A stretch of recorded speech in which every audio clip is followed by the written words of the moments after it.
Today I'm gonna show you some oscillate and swing tricks in Funimate. This is also called panning.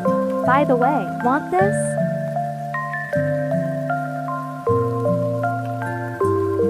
Okay, let's start. First get your clip. Now add the effect swing.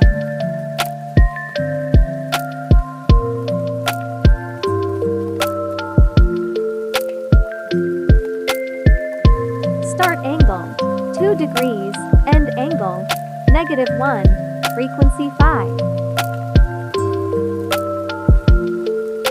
Now let oscillate.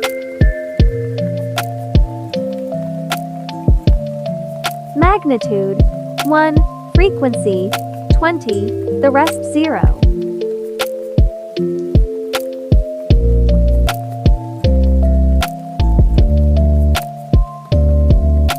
Now at the angle, put key from start and end. Start, 0, end, 1 times 0.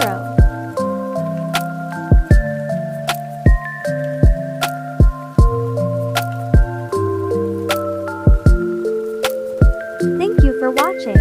Suggest any tutorial ideas in the comments. Bye!